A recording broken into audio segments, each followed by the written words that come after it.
ভিডিওটি দেখার আগে সবার কাছে ছোট্ট একটি রিকোয়েস্ট করতে চাই, প্লিজ প্লিজ প্লিজ যারা ভিডিওটি দেখবেন সবাই একটা করে সাবস্ক্রাইব করে দিবেন। আপনাদের ভালোবাসা পেলে এমন ভিডিও আরো উপহার দিব। ভিডিওগুলো বানাতে অনেক কষ্ট হয়, আমি জানি। ভিডিওটি অনেক মানুষই দেখবেন, প্লিজ একটা করে সাবস্ক্রাইব করে দিবেন।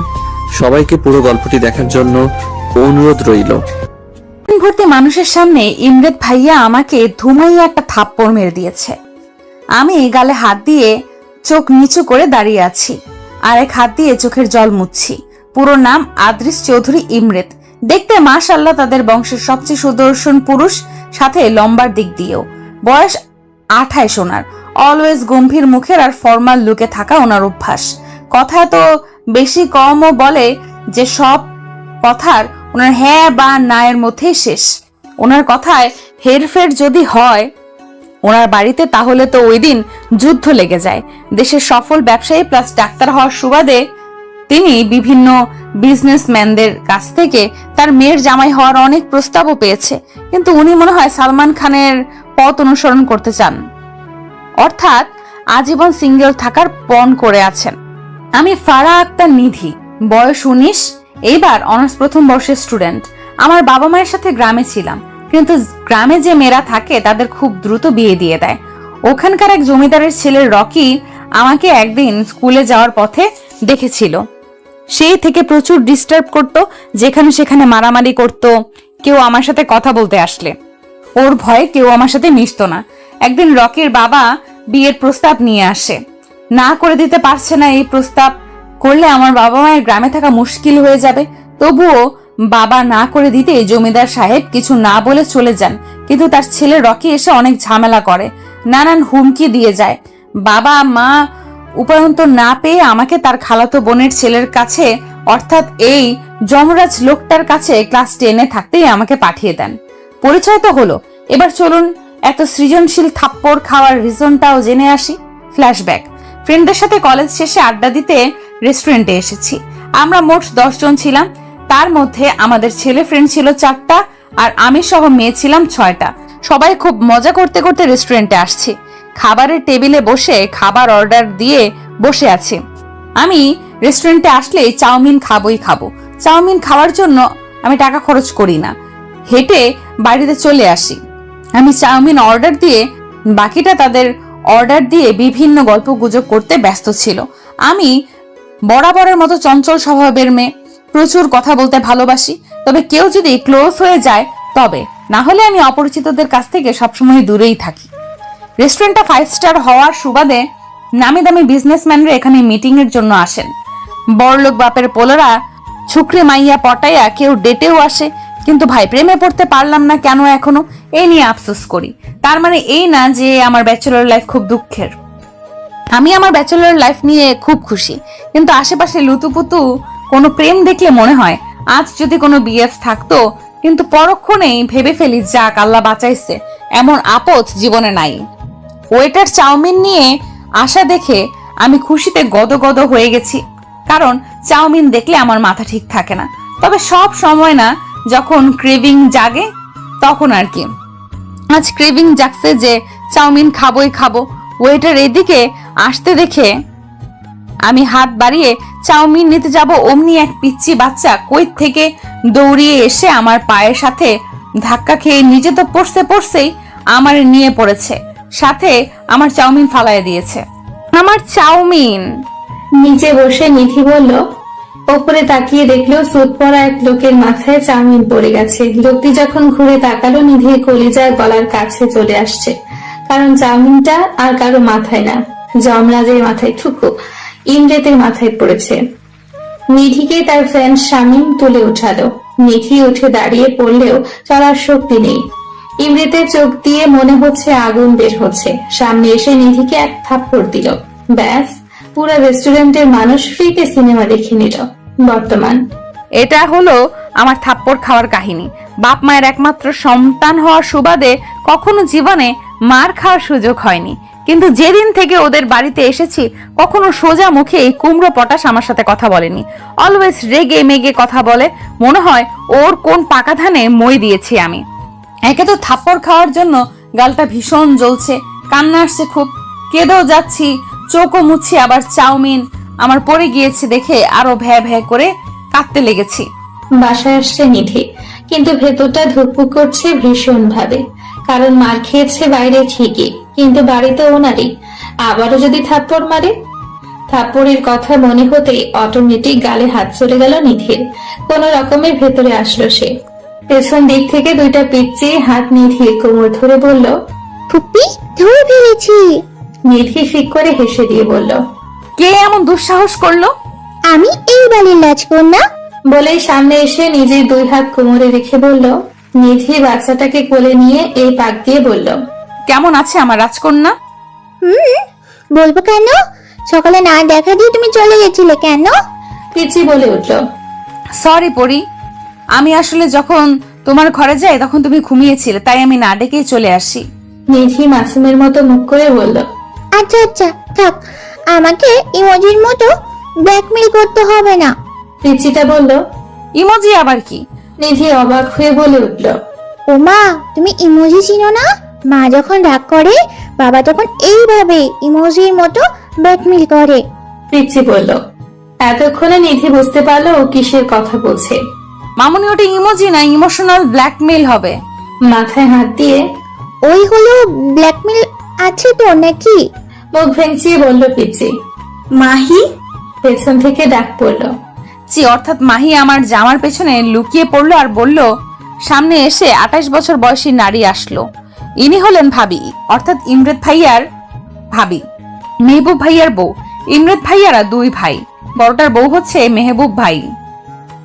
মেহবুব ভাইয়ের বউয়ের নাম স্মৃতি ভাবি, ভীষণ ভাবে ভালো উনি। এই নিধি, মাহিকে দেখেছ?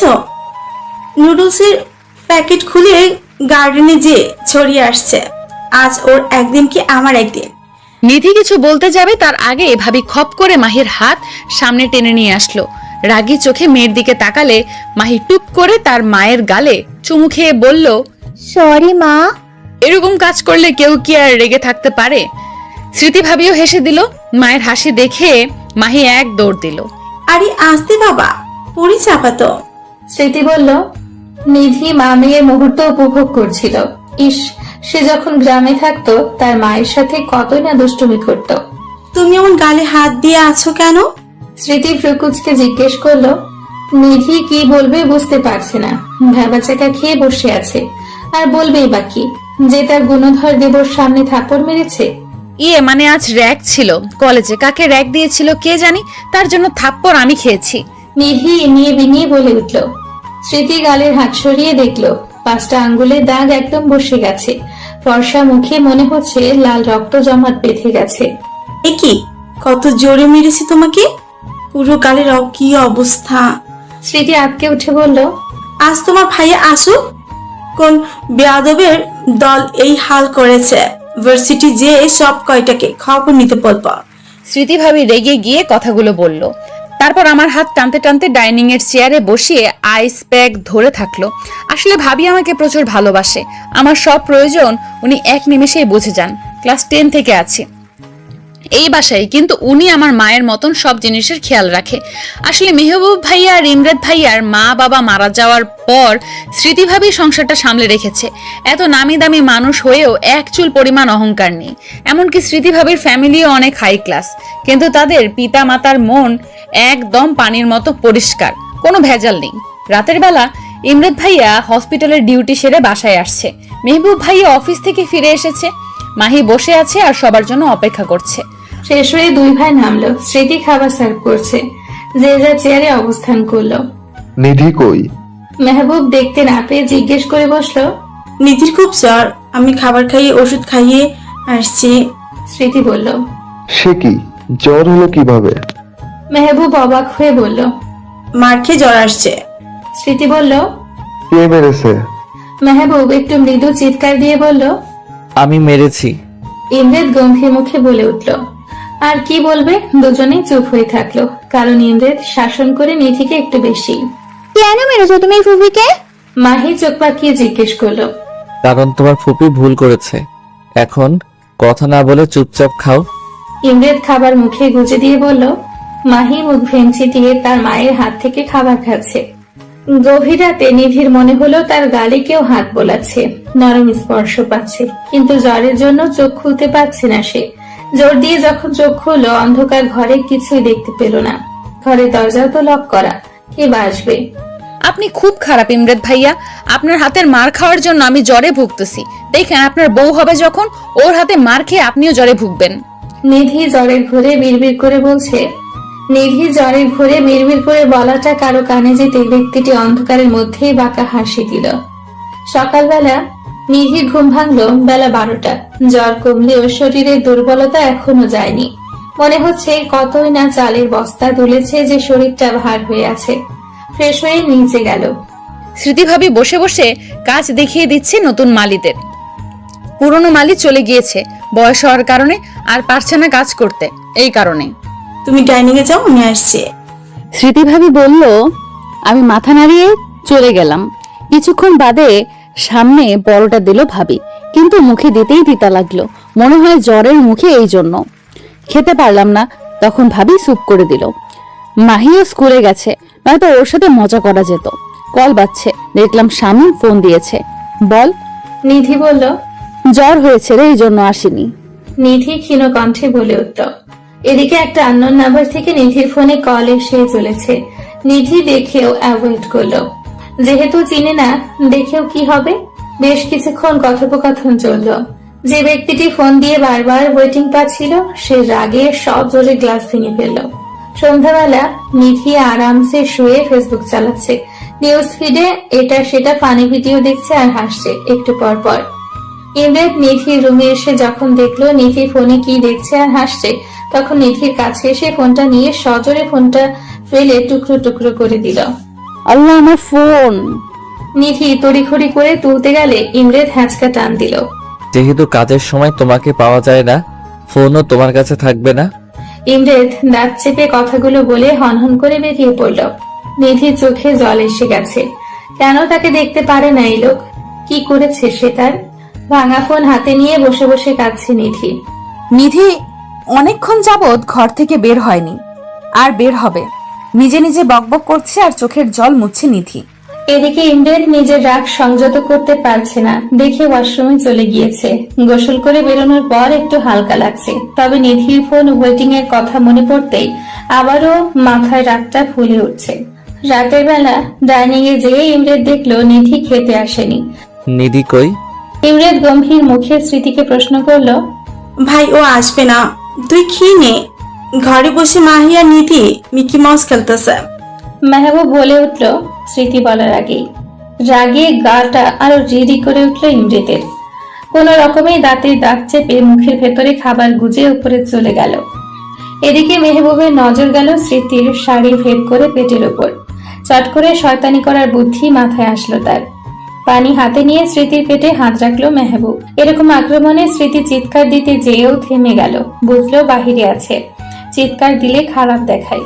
কটমট করে মেহবুবের দিকে তাকালে সে খুব মনোযোগ দিয়ে চিকেন খাচ্ছে।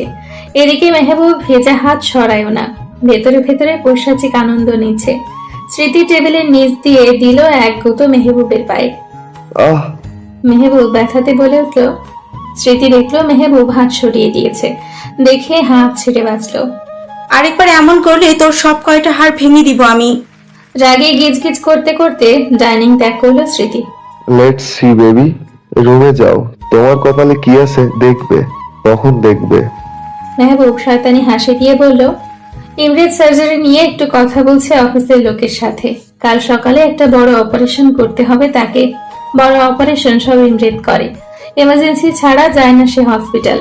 বাকি সময় ব্যবসায় লোকজন ভাবে এত ট্যালেন্ট কিভাবে আসে, দুই দিক সামাল দেয়। ইমরান কথা বলতে বলতে চোখ আটকে গেল সামনের বেলকনিতে। সামনের বেলকনিতে নিধি ইজি চেয়ারের ওপর গুটিসুটি মেরে মাহিকে বুকের উপর রেখে ঘুমিয়ে গেছে। ইমরান প্রয়োজনীয় কথা শেষ করে মাহি রুমে রওনা দিল। মাহি রুমে গিয়ে ইমরান দেখলো মাহিকে বুকে চেপে নিধি ঘুমিয়ে আছে। আসলে কত নিষ্পাপ লাগছে দেখতে তাদের। মাহিকে কোলে নিয়ে ওর বেডে শুয়ে দিল, তারপর নিধির কাছে এসে কিছুক্ষণ তাকালো। এই মুখ দেখে আমি আমার বয়সটা ভুলে গেছি। আমি তোমার বাচ্চামো দেখে নিজের যে তোমার থেকে 10 বছরের বড় সেটাও ভুলে গেছি। কিন্তু কি করবো বলো, আমি যে তোমাকে প্রথম দেখাতে দুর্বল হয়ে গেছি। নিজের অনুভূতি প্রতিটাই শিরায় তোমাকে আবদ্ধ করে ফেলেছি এই 3 বছরে। হ্যাঁ, তোমাকে চাই, আমি খুব করে চাই, এত বেশি চাই যেন কখনো আমি তোমার বড় কিংবা তুমি আমার ছোট এই অনুভূতিটা বুঝতে না পারি। আমি তোমাকে ভালোবাসি অনেক বেশি, এত বেশি যে তোমাকে আমি ব্যতীত অন্য কখনো কেউ ভালোবাসা তো দূরেই থাক, পছন্দ করুক, আমি তা চাই না।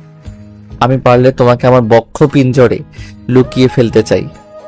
আজ যখন তোমার খোঁজ নেওয়ার জন্য ওয়েটিং দেখলাম, মনে হচ্ছে সামনে পেলে ঠাটিয়ে 2টা চড় মারি। দুনিয়ার সবার সঙ্গে তোমার যত কথা, আর আমি সামনে আসলে তোমার মুখ বন্ধ হয়ে যায়। আমার অনুভূতির তোমার চোখে পড়তে দেই না, আমি জানি, কিন্তু খুব শীঘ্রই তোমাকে আমার অনুভূতির সাথে পরিচয় করাবো। নিধিকে কোলে তুলে মাহির পাশে শুয়ে দিল।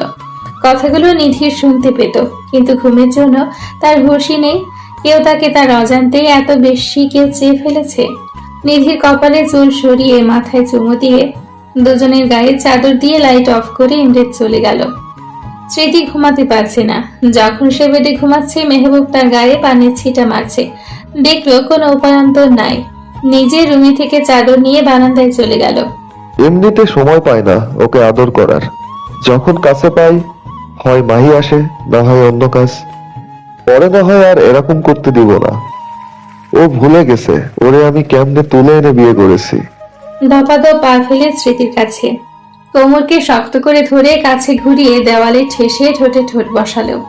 বেশ কিছুক্ষণ ছোটাছুটি করে স্মৃতি পার পেল না যখন, তখন নিজেও তাল মেলালো।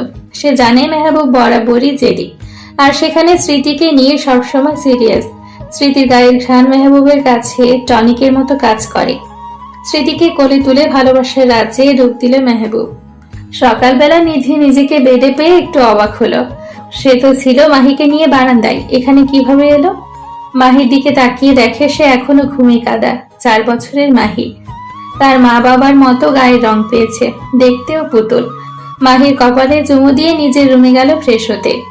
ইমরেত তাড়াতাড়ি নাস্তা সেরে সার্জারির জন্য বেরিয়ে পড়েছে সকাল সকাল। মেহবুব এখনো স্মৃতিকে জড়িয়ে ধরে ঘুমিয়ে আছে। কিছুক্ষণ আগে মেহবুবকে ঠেলে উঠতে যেয়ে স্মৃতি এক দফা কামড় খেয়ে শুয়ে আছে। আরেকবার যদি এরকম করো, গতকাল রাতে যেমন রেস্ট দিই নাই, আর সারাদিনও তাই হবে। এই বলে মেহবুব স্মৃতির বুকে মুখ গুজে ঘুম। স্মৃতি মনে মনে গালি দিলেও মেহবুবের দিকে তাকিয়ে একটা প্রশান্তির হাসি দিল সে। সকালে নিধি উঠে সবার জন্য নাস্তা বানালো। ভাবলো সবাইকে চমক দিয়ে দিবে যে সেও পারে। এদিকে নিধি ফ্রেশ হয়ে ক্যাম্পাসে যায়, আর সেখানে যোগাযোগ করে হোস্টেলের সিট ফাঁকা আছে কিনা খোঁজ খবর নেয়। বন্ধুরা ফোন দিয়ে পায় না নিধিকে, এজন্য জিজ্ঞেস করছে ফোন অফ কেন। কি বলবে বুঝতে না পেরে নিধি কথা কাটিয়ে অন্য কথা তুলে ব্যস্ত হয়ে পড়ল। ইমরেত সার্জারি শেষে ফ্রেশ মুড নিয়ে কেবিনে আসছে। তার অপারেশন সাকসেস হয়েছে, এমন কোনো রেকর্ড নাই যে সে হিট করে নাই। কোনো অপারেশন তার আনসাকসেসফুল হয়নি। বেচারি গান না শুনে থাকতে পারে না। ফোন নাই কিভাবে যে আছে। বাসার লোকের সাথে সে ল্যান্ডলাইনে কথা বলল। আমার দেয়া ফোন নিবে না জানে সে, স্মৃতি ভাবিকে দিয়ে দেয়াবে। বাঁকা হাসি দিয়ে ভাবছি ইমরেত। ফোন বাজছে ইমরেতের। রিসিভ করে দেখলো তার গার্ডের নাম্বার এটা। স্যার, নিধি ম্যাম হোস্টেলে সিট খুঁজছে। বেশ কয়েকজনকেও বলেছে। এখন ওর শামীম ফ্রেন্ডের সাথে বসে বলছে যে করেই হোক সিট খুঁজে দিতে। গার্ডটি বলল। গার্ডের কথাগুলো শুনে ইমরেতের ভালো মুডটা নিমিষেই বিষে পরিণত হলো। মাথার মধ্যে মনে হচ্ছে দপ করে আগুন জ্বলে উঠল। রাগগুলো কেমন চাড়া দিয়ে উঠছে। আজ এর বিহিত করেই ছাড়বে সে। ও যেন সিট খুঁজে না পায়। আর শামীম ছেলেটারে একটা ধোলাই দাও, যেন হসপিটালে 1 মাস থাকে। খরচ নিয়ে নিও, অফিসে এসে গট। রাগে দাঁতে দাঁত চেপে বলল ইমরেত। ফোন কেটে মাথার চুলগুলোকে অনবরত টানছে ইমরেত। মেজাজে সপ্তমী তার। সিট খুঁজে বের করাচ্ছি তোমার আমি। অ্যাপ্রন খুলে গাড়ির চাবি নিয়ে বেরিয়ে পড়ল। কলেজে নিধি কলেজের সামনে রিক্সার জন্য ওয়েট করছে, কিন্তু এই ভর দুপুর এসে রিক্সা পাচ্ছে না। এমনিতেও হস্টেলের সিট খোঁজার চক্করে অনেক লেট হয়ে গেছে। নিধির সামনে একটা গাড়ি এসে থামলো। নিধি দেখে অ্যাভয়েড করলো। কিছুটা দূরে সরে এসে আবারও রিক্সা খোঁজার জন্য ব্যস্ত হয়ে পড়ল। গাড়ির ভেতরের মানুষটা বেরিয়ে এসে নিধির হাত এত শক্ত করে ধরলো, টেনে হিচড়ে নিয়ে যাচ্ছে। গাড়ির ভেতরের মানুষটা আর কেউ নয়, ইমরেত। ফর্সা মুখ রোদে একদম চকচক করছে, কিন্তু মুখ লাল হয়ে গেছে রাগে। আরে ইমরেত ভাইয়া ছাড়েন, কই নিয়ে যান ভাইয়া? আমি যাব না। আজব লোক, আপনি শুনতে পান না? নিধি বলেই যাচ্ছে আর হাত মোচড়াচ্ছে। ইমরেত নিধির মুখে ভাই ডাক শুনলে ক্ষেপে যায়, কিন্তু কিছু বলেনি এতদিন। আজ এমনিতেও মেজাজ গরম, ভাইয়া ডাক শুনে আরো চেতে গেছে সে। গাড়ির দরজা খুলে নিধিকে ধাক্কা দিয়ে বসালো। নিধি হাতে ব্যথা পেয়েও ভয়ে কিছু বলছে না, কারণ ইমরেতের এই রূপ কখনো সে দেখেনি। ইমরেত নিজেও গাড়িতে বসে পড়ে, নিধির দিকে ঝুঁকে সিট বেল্ট লাগালো। প্লিজ ভাইয়া, গাড়ি চালাবেন না, আমি বাড়ি যাব। নিধি এক প্রকার ভয়ে বলেই দিল। নিয়ে যাওয়াচ্ছি বাড়ি। দাঁতে দাঁত চেপে বলল ইমরেত। স্মৃতি মাত্র গোসল সেরে বের হলো। কাল রাত থেকে মেয়ের দেখা পায়নি সে। তাড়াহুড়ো করে বের হয়ে খুঁজছে মাহিকে। মাহিকে পেল স্মৃতি গার্ডেনে, মাটি খেলা অবস্থায়। পুরো জামাতে মাটি ভরিয়ে দিয়েছে। ওকে কোলে তুলে নিয়ে গেল গোসল করানোর জন্য। এদিকে মেহবুব স্মৃতিকে খুঁজে যাচ্ছে, কিন্তু ডাক দিয়েও পায় না। স্মৃতি মাহিকে গোসল করে নিয়ে আসছে কোলে করে। মা মেয়ে খুনসুটি দেখতে মেহবুবের অনেক ভালো লাগছে। চুপ করে স্মৃতির কোমর জড়িয়ে ধরলো পেছন থেকে। স্মৃতি একটু কেঁপে উঠায় বলল, মাথাটা গেছে নাকি? বাচ্চা সামনে। তো মেহবুব রুকুজকে দুজনকে আবারও জাপটে ধরল। গাড়ি চলছে অজানা রাস্তায়। ধুকপুক করছে নিধির মন। কিছু বলতে গেলেই ইমরেত চোখ পাকিয়ে তার দিকে তাকাচ্ছে। এমন লোক দেখে ভয়ে তার জান এতটুকু হয়ে গেছে। ভাইয়া, একটু ঢোক গিলে নিধি ডাকলো ইমরেতকে। ইমরেত গাড়ি থামালো, জোরে ব্রেক কষে। রক্তিম চোখ নিয়ে তাকালো নিধির দিকে। নিধি ইমরেতের এই চোখগুলো দেখে একটা শুকনো ঢোক গেল। কেন যে হাতে ধরে নিজের কপালের নিচে ফাটাতে যায় সে? মনে মনে ভাবছে নিধি। ইমরেত ঝুঁকে আসে নিধির দিকে। এমন কাছে আসা ইমরেতের নিধি কেমন যেন একটু ভড়কে যায়। তবে ইমরেতের শরীর থেকে খুব সুন্দর একটা ঘ্রাণ আসছে বলে মনে হচ্ছে। নিধির আজ মনে হচ্ছে খেয়ে ফেলি ঘ্রাণ সহ মানুষটাকে। ছি ছি, কি সব ভাবছি আমি? মনে মনে নিজেকে উগান্ডা বলে গালি দিলাম।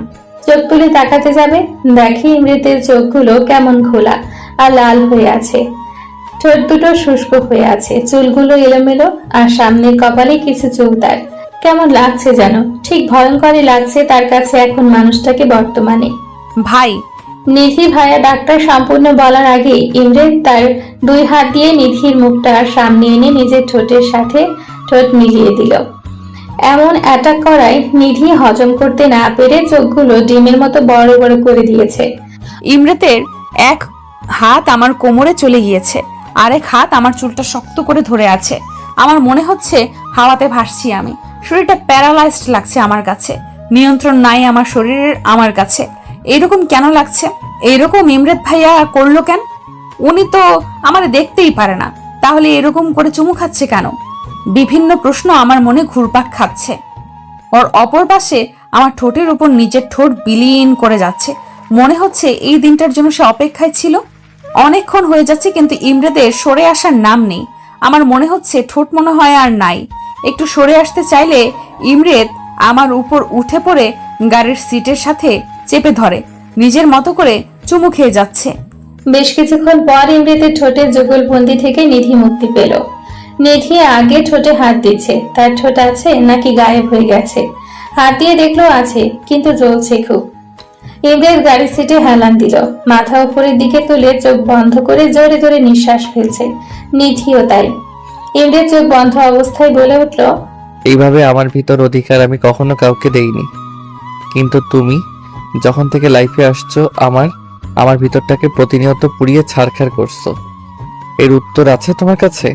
নিধি এই কথা শুনে ভ্যাবলার মতো তাকিয়ে আছে ইমরেতের দিকে। কথাগুলো তার মাথার উপর দিয়ে যাচ্ছে।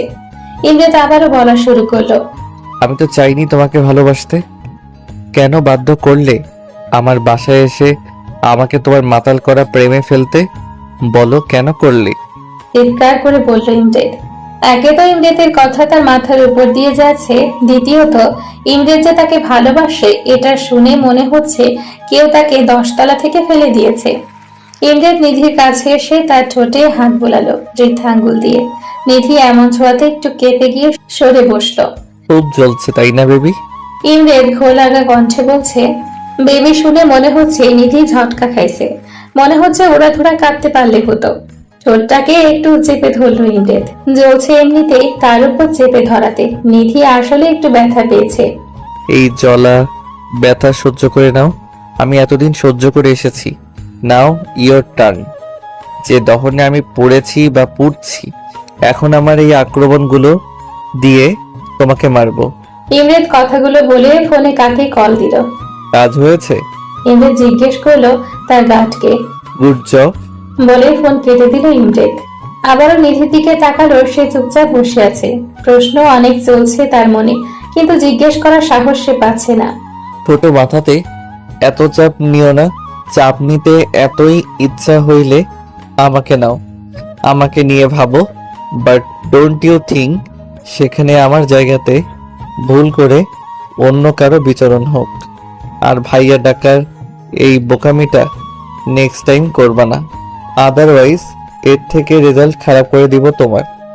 আর জাস্ট কেবল তো শুরু, তোমার কাছে এই সব আমার অনুভূতির সংমিশ্রণগুলো তুমি এখন থেকে টের পাবে। বাঁকা হেসে গাড়ি চালালো ইমরেদ। আল্লাহ সব ছেড়ে মানুষরূপী ডাক্তার দানব আমার উপরে আছাড় খেয়ে পড়লো। নিধি নিজের মনে কথাগুলো বলছে। বাড়ি পৌঁছালো তারা দুজন। ইমরেদ গাড়ি থেকে নেমে টেনে নিধিকে নামালো। নিধি এক প্রকার রোবটের মতো ইমরেদের সাথে হাঁটছে। হাত ছোটাতে চাইলে ইমরেদের এক ধমক। সাহস দেখানোর ভুল করো না। মাহি দেখছে তার ছোট চাচু কিভাবে তার নিধি ফুপিকে ওপর নিয়ে যাচ্ছে। সে তখন লিভিং রুমে রং পেন্সিল দিয়ে কাগজ কলমে কি আঁকছিল। নিধি রুমে এসে নিধিকে সামনে দাঁড় করালো। আয়নার সামনে ইমরেদ। এই যে এখানে তোমার অবস্থান, আর এখানেই থাকতে হবে তোমাকে। কানে গেছে?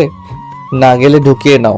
হোস্টেলের সিট খোঁজা কিংবা অন্য জায়গাতে শিফট হওয়ার কথা মাথা থেকে বের করে ফেলো। আর মাইন্ড ইট, আমার কথার খেলাপি করলে আমার নেক্সট অপারেশনের শিকার তুমি হবে। You know that I am best in this. আর সব সো কল্ড ছেলে বন্ধুদের সাথে মিশা বন্ধ। আর কারো পাশে যদি বসতে দেখি, অবস্থা খারাপ করতে 0 সেকেন্ড ভাববো না আমি। ইমরেদ কথাগুলো বলা শেষে নিধির বাম হাতে একটা কামড় দিয়ে চলে গেল। নিধি হাত চেপে ধরে বলল, আস্ত একটা সার্জার ডাক্তার রাক্ষস। ইমরেদ দরজা থেকে হালকা মুখ বের করে বলল। Only for you baby. Nidhi মুখে হাত দিল। সাথে সাথে ইমরেদ চোখ টিপ দিয়ে চলে গেল। নিধি গোসল সেরে অনেকক্ষণ আগে থেকে ঘরে বসে আছে, দরজা লক করে। তার সাহস যাচ্ছে না বাহিরে যাওয়ার। নিধি চুলে গামছা পেঁচিয়ে বসে আছে। ভালো লাগছে না কিছু তার। ফোনটাও নেই যে অনলাইনে কিছু দেখবে সে। ইমরেদ গোসল সেরে নিচে গেল, কিন্তু সবাই নিচে থাকলেও নিধি নিচে নামে নাই। দেখে একটু ভ্রু কুঁচকালো। মামনি, তুমি একটু উপরে যাও, গিয়ে তোমার নিধি ফুপিকে ডেকে নিয়ে আসো তো। ইমরেদ বলল মাহিকে ডেকে নিয়ে। আমি কেন যাব? তুমি যাও, ফাইট হয়েছে তোমাদের। মাহি এক নাগারে প্রশ্ন করলো। ইমরেদ বিড়বিড় করে বলল। মাহি ইমরেদকে ঝাঁকিয়ে জিজ্ঞেস করলো, বলো না। কিছু না রে মা। আচ্ছা তুমি যেও না, আমি যাই। ইমরেদ বলল। না, ফুপি না করেছে রুমে যেন কেউ না আসে। মুখ বাঁকিয়ে মাহি বলল। কেন? ইমরেদ ফ্রুকুচকে জিজ্ঞেস করলো। ফুপির মাথা ব্যথা, ঘুমাবে। মাহি বলল। ইমরেদ জানে নিধি কেন নিচে নামছে না। বেশি কিছু বলল না, জাস্ট তার ভাই ভাবিকে ডেকে জানালো তার কিছু কথা আছে জরুরি ভাবে। মেহবুব, স্মৃতি আর ইমরেদ ডিনার সেরে লিভিং রুমে যেয়ে বসলো কফি মগ নিয়ে। বল তোর জরুরি কথা। মেহবুব বলল। ভাইয়া নিধি হোস্টেলের সিট খুঁজতে বেরিয়েছিল। ইমরেদ পায়ের উপর পা তুলে কফির মগে চুমুক দিয়ে বলল। সে কি কেন? স্মৃতি একটু জোরে বলল। আস্তে। মেহবুব বলে উঠল। স্মৃতি দমে গেলেও চোখের ইশারায় নানান প্রশ্ন ঘুরপাক খাচ্ছে ইমরেদের সামনে। আমি ওর ফোন ভেঙে দিয়েছি এই জন্য, আর এর আগের দিন থাপ্পড় মেরেছিলাম ওই জন্য। ইমরেদ আরামসে কথাগুলো বলল। রিজন? মেহবুব রুকুজকে বলল। মেহবুব আর স্মৃতি জানি ইমরেদ নিধিকে দেখার পর থেকে ভালোবাসে, কিন্তু কখনো প্রকাশ করেনি। নিধির উপর জোর খাটানো, তাকে বকা দেওয়া সবকিছুই তারা বুঝতো, কিন্তু ইমরেদ বিষয়টা এড়িয়ে চলেছে বরাবরই। ভাইয়া ও ভুল করেছে, এক হোস্টেল খোঁজে, আর সেটা ছেলে ফ্রেন্ডদের হাত দিয়ে। আর সেদিন আমার মাথায় চাউমিন ফেলেছে, ওর এই ছেলে ফ্রেন্ড তাকে তুলেছে। আবার সেদিন আমি ফোন দিয়ে ওয়েটিং পেয়েছি, পরে জেনেছি ওর ছেলে ফ্রেন্ড কল দিয়েছিল। আর আমি যে কল দিয়েছি ওর চোখে পড়ে নাই আমি ছাড়া অন্য কোনো ছেলের সাথে কথা বলতে পারবে না, এই জন্য ফোন ভেঙে দিয়েছি। রাগে চোখ মুখ শক্ত করে বলল ইমরেদ। সে তো ঠিক আছে, কিন্তু তুই কি ওকে বলেছিস তোর মনের কথা? মেহবুব জিজ্ঞেস করলো। ইয়া, বলেছি। ইমরেদ ভাবলেশীন হয়ে উত্তর দিল। অ্যাকসেপ্ট করেছে নাকি না? মেহবুব বলল। করে নাই, আসলে শখে আছে এক প্রকার। আর অ্যাকসেপ্ট করলে তো ভালো, আর না করলেও তাকে এইখানেই আমারে বিয়ে করে তাকে সংসার করতে হবে। ইমরেদ একটু বাঁকা ভাবে উত্তর দিল। দুই ভাই এক। স্মৃতি বিড়বিড় করে বলল। মেহবুব ঠিকই শুনতে পেয়েছে স্মৃতির কথা। স্মৃতির দিকে তাকাতে এসে ভেঙচি দিল। মেহবুব বাঁকা হাসি দিল, ইশারায় বোঝালো। ভাবি, এইটা ফোন ওর জন্য নিয়েছি, তুমি দিয়ে দিও, আমি দিলে কাহিনী করবে। স্মৃতির হাতে ইমরেদ ফোন দিয়ে উপরে চলে গেল নিধির রুমে। মেহবুব স্মৃতিকে কোলে তুলে নিজের ঘরের পথে রওনা দিল। আরে আবার করে তুলে নিয়েছো তুমি, বাড়িতে দেখে নিলে কে কি ভাববে? স্মৃতি এভাবে নানান কথা বলছিল। মেহবুব নিজের ঠোঁট দিয়ে স্মৃতির মুখ বন্ধ করে দিল। ইমরেদ নিধির রুমে যেয়ে দেখে সে বারান্দাতে দাঁড়িয়ে আকাশের দিকে তাকিয়ে স্থির দৃষ্টিতে। তার মানে সে এখনো ঘুমায়নি। ইমরেদ পেছন থেকে নিধিকে ধরলে নিধি ভয় পেয়ে এক লাফে ইমরেদের থেকে 2 হাত সরে গেল। ইমরেদ ভ্রু উঁচিয়ে জিজ্ঞেস করলো। Anything wrong? নিধি মুখ ঘুরিয়ে নিল। আপাতত এখান থেকে কেটে পড়তে পারলেই ভালো হবে, এই মানুষটার সাথে কথা বলতে ভালো লাগে না। কাম। ইমরেদ হাত দিয়ে কাছে ডাকছে নিধিকে। নিধি মুখ উঁচিয়ে ভেঙচি দিল যে সে যাবে না। ইমরেদ কটমট করে তাকালেও নিধি নজর স্থির তার নিজের পায়ের দিকে। ইমরেদ কাছে যেয়ে নিধির কোমর চেপে উপরে তুলল। নিধি হকচকিয়ে তাল সামলানোর জন্য ইমরেদের টি শার্টের গলা ধরে আছে। এই কথা তো একেবারে কানে যায় না তোমার, তাই না? ইমরেদ রেগে জিজ্ঞেস করলো। আপনি যখন তখন এইভাবে কাছে আসেন কেন? একটু নামান আমাকে। নিধি বলল। আমি সবসময় নিজের মর্জি চলি, এটা হয়তো তুমি এতদিনে বুঝে গেছো। ইমরেদ ফ্রুকুচকে জিজ্ঞেস করলো। মাহি চলে আসবে প্লিজ ভাইয়া, ওর ঘুমানোর টাইমও হয়ে এসেছে। নিধি ভয়ে ভয়ে বলল। তো দেখবে তার চাচ্চু আর ফুপি কিভাবে রোম্যান্স করছে। নিধির কানে মুখ নিয়ে কথাগুলো বলল। নিধির এরকম নিঃশ্বাসের সাথে লড়াই করার ক্ষমতা নেই তার। কেমন যেন কুচকে গেল ইমরেদের বুকের মধ্যে। ইমরেদ আরেকটু শক্ত করে নিধির কোমরটা ধরল। নিচে আসো নাই কেন? তুমি জানো না আমি তোমার জন্য অপেক্ষা করব। ইমরেদ একটু ঘোর লাগা কণ্ঠে কথাগুলো বলছে। আপনি ছিলেন যে এই জন্য যাইনি। নিধি মুখ ভেঙচে কথাগুলো বললেও ইমরেদের দিকে তাকিয়ে সে বুঝতে পারলো ভুল সময়ে ভুল উত্তর দিয়ে ফেলেছে। সাথে সাথে মুখে হাত দিল। ইমরেদ নিধির মুখ থেকে তার হাতটা সরালো, ঠোঁটে হালকা স্পর্শ দিল। নিধির মনে হচ্ছে কেউ গলাটা চেপে ধরে আছে। ভালোবাসি খুব বেশি তোমায়। ইমরেদ ঘোর লাগানো কণ্ঠে অস্ফুট স্বরে বলে উঠল। ফুপি, মাহি চিৎকারে দুজন দুদিকে ছিটকে পড়ল।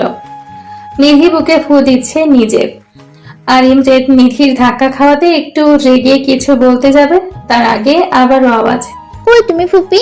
আমি ঘুমাবো, ভয় লাগে তো। মাহি বলছে। নিধি তড়িৎ গতিতে মাহির কাছে গেল আর কোলে তুলে নিল ওকে। নিজের ভাতিজি দেখি শাশুর প্রেমের কারণে হাত দিয়ে আসছে, বিয়ে হলে দেখা যাবে না। নিধি মাইকে নিয়ে ঘুমাবে বাসর ঘরে। ইমরেদ নিজে নিজে বলল। ইমরেদ যাওয়ার সময় নিধিকে শাসিয়ে গেল। সে আরেকবার হাতের কাছে পড়লে খবর আছে। সকালবেলা সবাই দাঁড়িয়ে নাস্তা খাচ্ছিল, এমন সময় উপস্থিত হলো নিধির বাবা মা। নিধি ওর বাবা মাকে দেখে জড়িয়ে ধরলো তাদের। অনেকদিন পর দেখে মনে হচ্ছে কেঁদে দিয়েছে। ঈদে যেতে পারেনি ওই জমিদারের ছেলের জন্য। কেমন আছিস? নিধির মা জিজ্ঞেস করলো। ভালো, তোমাদের দেখে অনেক ভালো হয়ে গেছি। নিধি ওর মাকে বলল। এইভাবে নানান কথা হচ্ছিল। ইমরেদ নিধির এমন খুশি মুখ দেখতে চেয়েছিল, কিন্তু বুকের কোণে কোথাও যেন মনে হচ্ছে ব্যথা হচ্ছে। তার চিন্তা, নিধির বাবা মা এসেছে, এখন যদি নিধিকে নিয়ে চলে যায় সে তো থাকতে পারবে না নিধিকে ছাড়া। নিঃশ্বাসটা আটকে আসছে গলার কাছে ইমরেদের। নিধির বাবা মা এখানে এসেছে কারণ নিধির বাবার সরকারি কাজ আটকে পড়ে আছে, সেটা দেখতে এসেছে। মা আমি বাড়ি যাব তোমাদের সাথে। নিধি ওর মাকে বলল। ইমরেদ কটমট করে তাকালে নিধি ওর মায়ের পিছে একটু মুখ লুকালো। স্মৃতি ইশারায় ইমরেদকে শান্ত হতে বলে। কেন, আমার বোনের কি এখানে ভালো লাগছে না? মেহবুব জিজ্ঞেস করলো নিধিকে। নিধি মুচকি হাসলো। ইমরেদ উপরে গেল। কিছুক্ষণ পর নিধিকে ডাকলো। আমার কফি কই নিধি? ইমরেদ বলল। সকালে প্রতিদিন ইমরেদের কফি দেওয়া নিধির কাজ। আসলে নিধি আসার পর এখানে নিধি ইমরেতকে কফি দেয় আন্টি। স্মৃতি এমনিতে রাগ সম্পর্কে অবগত। সে কেন ডাকছে নিধিকে এখন ভালো মতো বুঝেছে। এখন নিধি না উঠলে যে তাণ্ডব করবে সে সেটা বুঝতে পেরেছে, তাই কথাগুলো বলল। যা দিয়ে আয় কফি, ইমরেত বাবা চাইছে। নিধির বাবা উত্তর দিল। নিধি দেখলো উপায় অন্তর নেই, তখন ভয়ে ভয়ে কফি বানিয়ে ইমরেতের ঘরে রওনা দিল। নিজের বুকে ফু দিল যেন যমরাজ তার জমগিরি না তুলে। স্মৃতি, মেহবুব, রফিক এবং রুবা সবাই নিচে কথা বলছে। নিধির বাবা মায়ের নাম। মাহি বসে আছে নিধির মায়ের কোলে। আসলে আঙ্কেল, আপনার সাথে একটু জরুরি কথা ছিল। মেহবুব বলে উঠল। লিভিং রুমে মেহবুব, স্মৃতি আর নিধির বাবা মা বসে আছেন। মাহি বাহিরে তার নানির সাথে খেলছে। হ্যাঁ বাবা বলো। নিধির বাবা চায়ের কাপ টেবিলে রেখে বলল। নিধির বিয়ে শাদীর কথা কি কিছু ভাবছেন? মেহবুব জিজ্ঞেস করলো। আসলে বাবা, বিয়ে তো অনেক আসছে, কিন্তু জমিদারের ছেলের জন্য সবগুলো ভেঙে যাচ্ছে। যে প্রস্তাব দিচ্ছে সে পরিবারকে মারার হুমকি সে দিয়ে আসছে। নিধির বাবা একটু চিন্তিত স্বরে বলল। না জানি আমার মেয়েটার কপালে কি আছে। নিধির মা হতাশ সুরে বলল। নিধির বিয়ে আমি আমার ভাই ইমরেতের সাথে দিতে চাই। মেহবুবের সোজা সাপটা উত্তর। নিধির বাবা মা প্রস্তাবটা শুনে ভরকে গেল। তাদের মতো সামর্থ্য নেই যে বড় ঘরে মেয়ে দিবে। চৌধুরী পরিবার এই শহরের সবচেয়ে ধনী পরিবার, সেটা লোকমুখে শোনা যায়। এই প্রস্তাবে তারা যে অপ্রস্তুত হয়েছে স্মৃতি সেটা বুঝতে পেরেছে। আঙ্কেল, আমাদের ইমরেত খুব ভালো। সে নিধিকে সেই 4 বছর থেকে ভালোবাসে।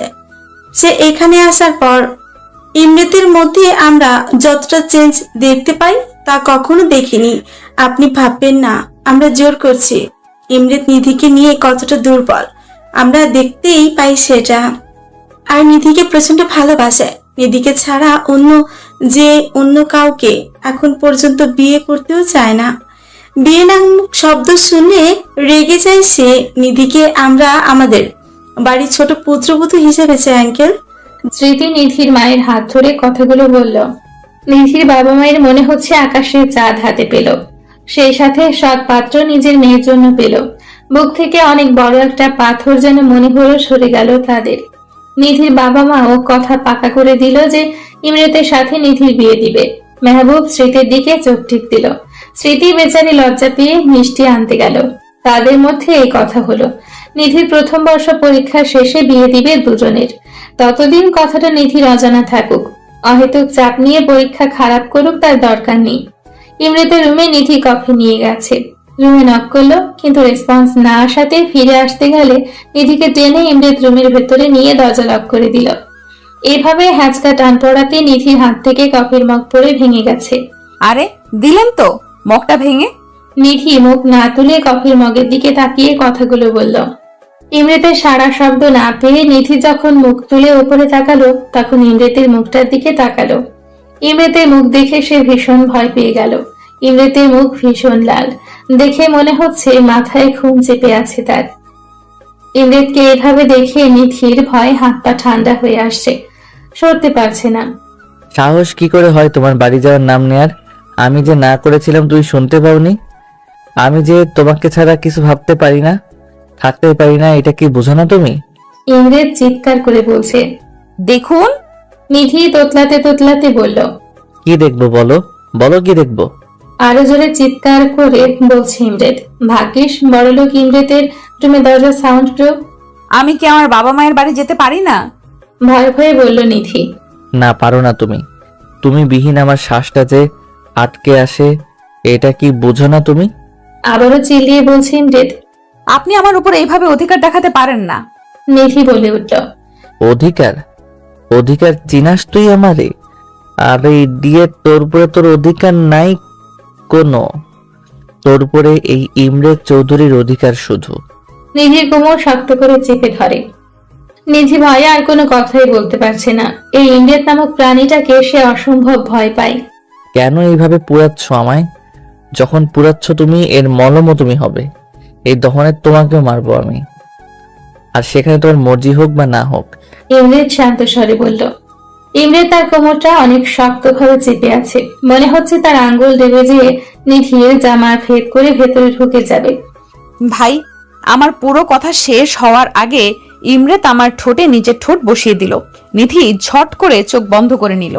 ইমরেত অনেক রুডলি কিস করছে। আমার ঠোঁটের চামড়া মনে হচ্ছে উঠে গেছে। কান্না আসছে না কেন আমার? কেন বুকটা ধকধক করছে আমার এমন চুমুতে? কেন সরাতে পারছি না? অপরদিকে ইমরেত কোন নেশায় জড়ালো সে। কেন এই নিধি নামক নেশাতে মেতে উঠেছে, ছোটাতে চাইছে না, আরো তীব্রভাবে তার সাথে নিজেকে গ্রাস করে ফেলছে। হ্যাঁ, আমার নিধিকে চাই, যেইভাবে হোক চাই। সে না চাইলেও তাকে আমার চাই। আমি যে তুমিতে আসক্ত। চুমু দিতে দিতে ক্লান্ত হলেও ইমরের ঠোঁট ছাড়ে নাই আমার, শুষে নিচ্ছে। এইদিকে আমার শ্বাস আটকে গেছে মনে হচ্ছে। বেশ অনেকক্ষণ পর ইমরেতের নিধির ঠোঁট ছাড়ল। দুজনে খুব জোরে জোরে নিঃশ্বাস ফেলছে। ইমরেত শান্ত হয়ে গেলেও নিধির নিঃশ্বাস এখনো ঘন ঘন পড়ছে। ইমরেত নিধির শরীরের সাথে মিশিয়ে নিল আরেকটু নিবিড় ভাবে। এই বাবু, এইভাবে শ্বাস ফেলে কেউ? আমি আর পারছি না তোমাকে ছাড়া নিজেরে নিয়ে ভাবতে।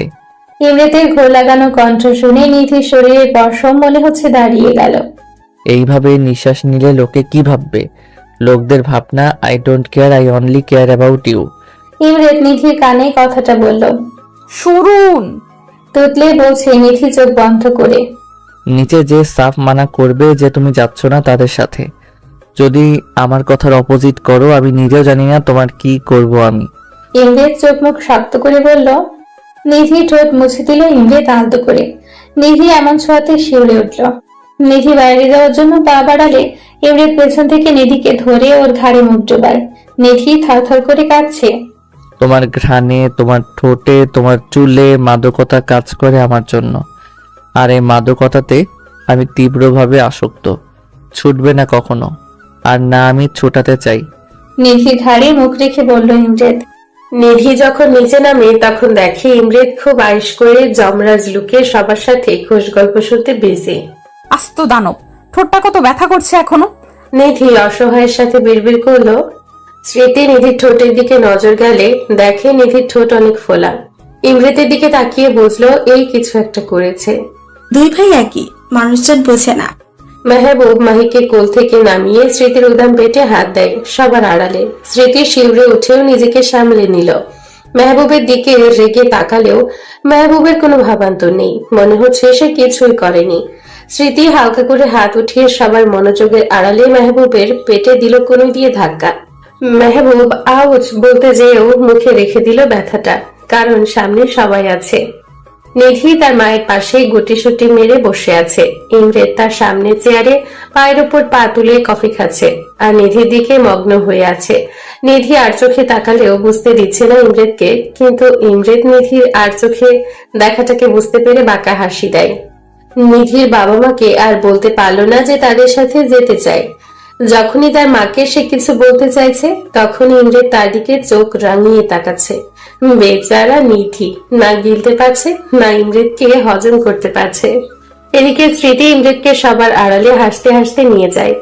যার জন্য এত আমার গম্ভীর মুখ দেব ডেসপারেট হয়ে আছে, তাকে সারা জীবন তোমার করার জন্য তার বাবা মা তোমার ভাইকে কথা দিয়ে দিয়েছে।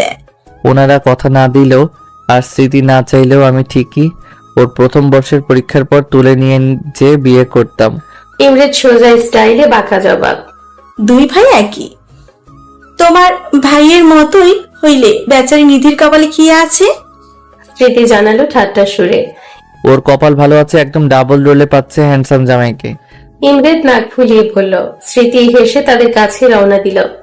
আর ইমরেতও খুশি, স্মৃতির বাবা মা সবকিছু জানে আর কথাও দিয়েছে সে নিধি তার হবে। নিধি বাবার সরকারি যে কাজ আটকে ছিল, ইমরেত তার লোক দিয়ে ফাইল আইনিভাবে নিয়ে আসছে। সমস্যার সমাধানও হয়ে গিয়েছে। সন্ধ্যের দিকে নিধির বাবা মা সবাই চলে গেল। এমনিতেও নিধির বাবা মাকে এতদিন পর দেখতে পেয়েছে। জমিদারের ছেলের জন্য দেখতে যেতে পারে না গ্রামে। কান্নাকাটি করে বিদায় দেয় নিধি তার বাবা মাকে। নিধি নিজের চোখ ফুলিয়ে ফেলেছে।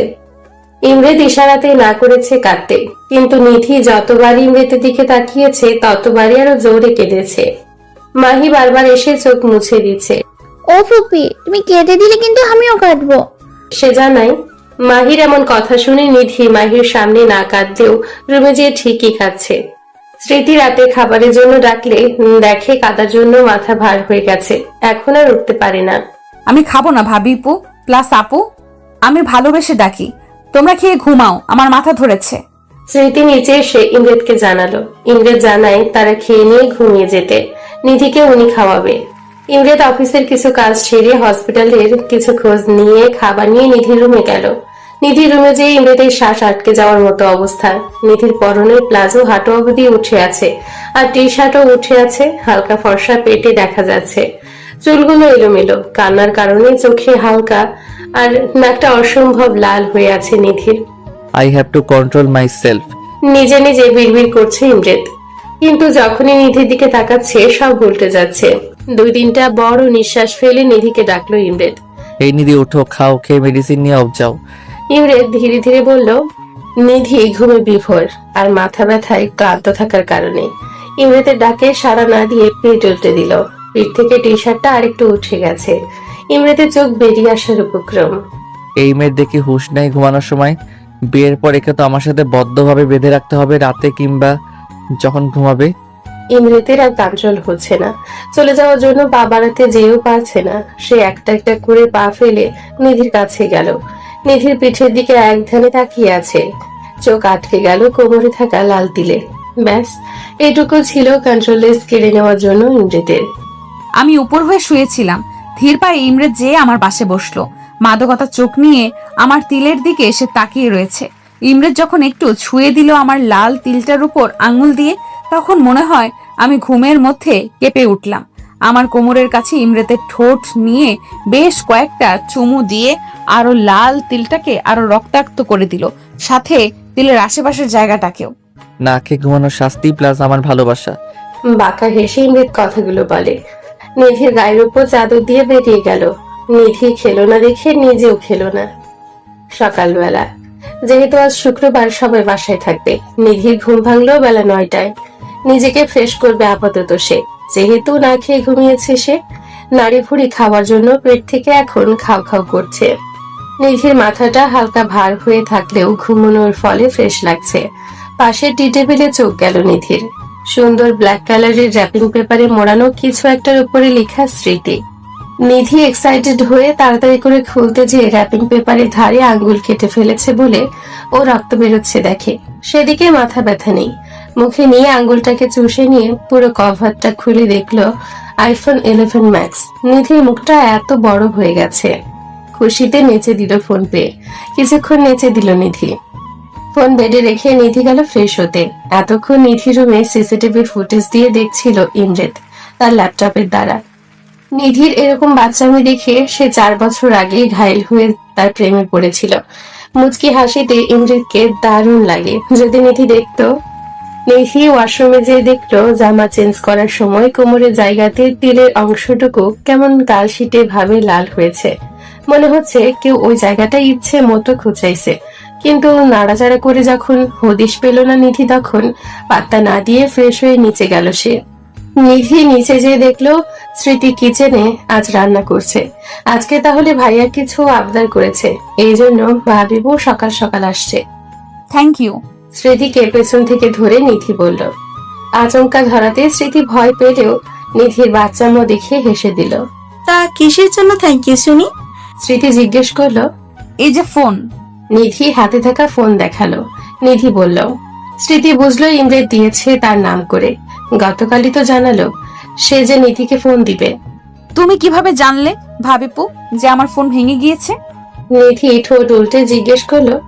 আমাকে তুই ম্যাজিশিয়ান ডাকিস না, আমি আমার ম্যাজিক দিয়ে জেনে ফেলছি। স্মৃতি বলল। নিধিও ফিক করে হেসে স্মৃতিকে ধরল। নিধি স্মৃতিকে হেল্প করলো কিচেনে। ডাইনিং এ খাবার সাজালো। সবাই খেতে আসছে নিচে। ইমরেদ নিধির দিকে তাকালো। যেমন নিধিকে প্রফুল্ল দেখাচ্ছে, মনে হয় কাল কেঁদেছেও। সবাই যখন খেতে বসলো, নিধি আর চোখে ইমরেদের দিকে তাকিয়ে ফোনটা লুকিয়ে ফেললো। না জানি এই জমরাজ এই ফোনটাও খেয়ে দেয়। ইমরেদ খেয়াল করলেও মনে মনে হাসলো সে। নিধি মাহিকে কোলে নিয়ে নাস্তা খেতে বসলো লিভিং রুমে। খাওয়া শেষে সবাই লিভিং রুমে আড্ডা দিচ্ছে। নিধি মাহির সাথে খেলতে ব্যস্ত। ইমরেদ নিধিকে দেখতে ব্যস্ত। আর মেহবুব স্মৃতিকে জ্বালাতে ব্যস্ত। এমন সময় এক ফ্যামিলি তাদের লিভিং রুমের এরিয়াতে উপস্থিত হয়। গার্ড এসে জানালো যখন ইমরেদকে, তখন সে পারমিশন করে আসার জন্য। ধনী পরিবার থেকে এসেছে তা বুঝলো তাদের গেটআপ দেখে। নিধি উঠে চলে গেল মাহিকে নিয়ে।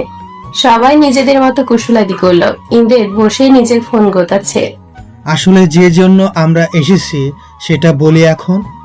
ভদ্রলোক জানালো। জি অবশ্যই বলুন। মেহবুব বলল, আসলে যে মেয়েটি এখান থেকে উঠে গেল তাকে আমার ছেলে কলেজে রাস্তা পার হওয়ার সময় দেখেছে। ইনফ্যাক্ট বিয়ে করার জন্য এক প্রকার অস্থির হয়ে গেছে। তাই ও মেয়ের জন্য আমার ছেলের বিয়ের প্রস্তাব এনেছি। আমার ছেলে আসতে চেয়েছিল কিন্তু ওর জরুরি বাইরে যাওয়া লাগবে, এর জন্য আসতে পারেনি। ভদ্রলোক জানালো। নিধিকে মিন করতে ইমরেদ তখনই চোখ তুলে তাকিয়েছিল। যখন পুরো কথা শুনলো তখন রেগে আগুন হয়ে গেছে, চোখটাও লাল হয়ে গেছে। মেহবুব আর স্মৃতি একে অপরের মুখ চাওয়াচাওয়ি করছে আর ইমরেতের দিকে তাকাচ্ছে। Living room. ইমরেতের হাত মুঠো করে বসে আছে, কপালে ভর দিয়ে। মেজাজ তার সপ্তমে উঠে আছে। Stop it. চিল্লিয়ে বলল ইমরেত। ভদ্রলোকের বউ ইমরেতের এমন ধমক শুনে ভয়ে লাফিয়ে সোফার উপর পা তুলে উঠে বসে গেছে। স্মৃতিও ভয় পেয়ে গেছে। মেহবুব জানতো এমন কিছু হবে। সে তার ভাইকে বলল, রিল্যাক্স ছোট, ঠান্ডা মাথায় কথা বল। মেহবুবের শান্ত জবাব। কিভাবে শান্ত হয়ে উত্তর দিব? ওনারা কাকে নিয়ে কথা বলছেন? কার জন্য প্রস্তাব এনেছেন? দাঁত মুখ খিচে জবাব দিল ইমরেত। I know but they are not aware of this ভাই। মেহবুব উত্তর দিল। I don't care, please say them to leave from here. আরো চিল্লিয়ে বলল ইমরেত। ওগো, এই ছেলে কি পাগল হয়ে গিয়েছে? এমন চিল্লিয়ে উঠছে কেন একটু পর পর? ভদ্রলোকের বউ জিজ্ঞেস করছে তার স্বামীকে। আহা চুপ করো তো। ভদ্রলোক বিরক্তিকর সুরে বলল। স্মৃতি এসেও ইমরেতকে সান্ত্বনা দিচ্ছে যে চুপ করতে। এই আপনারা এখনো বসে আছেন? দেন যান এখান থেকে। ইমরেত চিল্লিয়ে বলছে। এমন চিল্লাপাল্লা শুনে মাহিকে ঘরে বসিয়ে আসলো কার্টুনের চ্যানেল দিয়ে, আর নিজে নেমে আসলো নিচে। নিধিকে নিচে দেখে ইমরেত মনে হচ্ছে আরো ক্ষেপে গেছে। তুমি নিচে নামছো কি জন্য? পা বেশি বড় হয়ে গেছে? সৌন্দর্য দেখাও সবাই রে। ইমরেত নিধির কাছে এসে জোরে জোরে কথাগুলো বলল। আরে এই লোক পাগল হয়ে গেল নাকি? আমি আবার কি করলাম? মনে মনে ভাবছে নিধি। নিধি তুই উপরে যাব। স্মৃতি এসে বলল। কি হয়েছে বলবা তো? এমন করছো কেন সবাই তোমরা? নিধি অবাক হয়ে বলল। তোমার সবকিছু এত জানার শখ কেন? যেতে বলছে যেতে পারছো না? নাকি নিজে যে সুন্দরী এটা নেচে গিয়ে সবাইকে দেখাতে হবে? একটা কথা কারো শুনো না, যত বড় হচ্ছে তত বেশি বুদ্ধি হাঁটুর কাছে যাচ্ছে। এত বেয়াদব কেন? তুমি কলেজে কি পড়তে যাও নাকি ছেলেদের নিজের রূপ দেখাতে যাও যে বাসায় প্রস্তাব আসে তোমার জন্য? ইমরেত চিল্লিয়ে বলছে। আচ্ছা, পাগলের ফ্যামিলিতে ছেলে আমার মেয়ে পছন্দ করলো? ভদ্রমহিলা বিরক্তির সুরে বলল। You shut your mouth. আমার বাসায় আমার বউয়ের জন্য প্রস্তাব আনেন? আপনার সাহস তো কম না? বেরোন এখান থেকে, আউট। ইমরেত তাদের দিকে ঘুরে জোরে চিল্লিয়ে বলল। ভদ্রলোক তার বউকে নিয়ে সুরসুর করে বেরিয়ে গেল। আর তুমি ছেলেদের সাথে এত মেলামেশা কেন? নিজে যে মেয়ে সেটা কি ভুলে যাও? কতবার না করেছি মিশতে, বলো কতবার? আসলে আমারই ভুল হয়েছে। এমন অল্প বয়স্ক মেয়েকে আমি ভালোবেসেছি। মাথায় একটু বুদ্ধি নাই, ঢ্যাং ঢ্যাং করে নিচে নেমে চলে এসেছে। আরে ভাই, সামান্য তো নিজের বুদ্ধি কাজে লাগাও। ইমরেত নিধির বাহু ধরে কথাগুলো বলছে। নিধি চোখ দিয়ে গলগল করে পানি পড়ছে। এতগুলো কথা সে প্রথম শুনলো ইমরেতের থেকে। হ্যাঁ, সে জানে ইমরেত তাকে দেখতে পারে না, কিন্তু তার মনে তাকে নিয়ে এত তিক্ততা। ছেলে বন্ধু কই তার? যে দুইটার সাথে কথা বলে তাদের অলরেডি গফ আছে। দুজনকে ভাই হিসেবে দেখে। যারা বিয়ের প্রস্তাব নিয়ে এসেছে তো এখানে তার কি দোষ? মানছে সে একটু কম বুদ্ধির মেয়ে, তাই বলে এত কথা শোনাবে তাকে? কয়েকদিন আগে সে না প্রেম নিবেদন করলো। তাকে নিয়ে সেও কিছু কিছু ভাবতে শুরু করেছিল। সব কি মোহ ছিল? নিধি মনে হচ্ছে আর দাঁড়িয়ে থাকতে পারছে না। ইমরেত কুল ডাউন, অনেক বলে ফেলেছ। স্মৃতি আর কিছু বলতে যাবে, যার আগে ইমরেত বাধা দিল। ওকে বলো আমার চোখের সামনে থেকে চলে যেতে। আমি নিতে পারছি না ওকে আর। ইমরেত কড়া ভাবে বলল। স্মৃতির বিস্ময় হয়ে তাকিয়ে আছে যে রাগের শিকার হয়ে ইমরেদ নিধিকে যতগুলো কথা শোনালো এর ফল না তাকে পস্তাতে হয়। নিধির মনে হচ্ছে আকাশ থেকে পড়ছে ইমরেদের এই বিহেভিয়ার দেখে। নিজেকে সামলে নিয়ে উপরের দিকে যাচ্ছে, কিন্তু পাটাও মনে হচ্ছে। ধীর পায়ে রুমে যেয়ে মাহিকে তার মা ডাকছে বলে ঘরে দরজা বন্ধ করে দিল। নিধির বুক ফেটে কান্না আসছে। এরকম বকা কখনো কোনোদিন খায়নি সে। কি দোষ ছিল তার? সে তো জানতো না তার বিয়ের প্রস্তাব আসবে। সে জানলে কি নিচে নামতো? বাবা মাকে তার খুব মনে পড়ছে। বালিশ আঁকড়ে ধরে কেঁদেই যাচ্ছে। স্মৃতি পেছন পেছন এসে দরজা নক করে রেসপন্স পায়নি। টেনশনে তার জানও শুকিয়ে যাচ্ছে। কি থেকে কি হয়ে গেল আজকে? অপরদিকে ইমরেদ নিজের রুমে সে নিজেকে লক করে বসে আছে। ঘরে জিনিসপত্র ভাঙচুর করেই যাচ্ছে, তারপরেও ক্ষান্ত হয় না সে। সাহস কি করে হলো আমার নিধির জন্য বিয়ে আনার? নিধির উপর শুধু আমার এই ইমরেদ চৌধুরীর অধিকার। নিধি শুধু আমার। সব কয়টাকে শেষ করে দিব যে আমার নিধিকে কেড়ে নেওয়ার জন্য আসবে। হাতে থাকা ফ্লাওয়ার ভাস ভেঙে বলল। যখন ইমরেদ একটু শান্ত হলো তখন তার টনক নড়ল। নিধির সাথে ক্রোধের বশে কি বিশ্রী বিহেভিয়ার করেছে মনে পড়তেই তার মাথাটা কেমন যেন ফাঁকা ফাঁকা লাগছে। তাৎক্ষণিকভাবে ইমরেদ নিজের রুমের দরজা খুলে বেরিয়ে পড়ল নিধির রুমের উদ্দেশ্যে।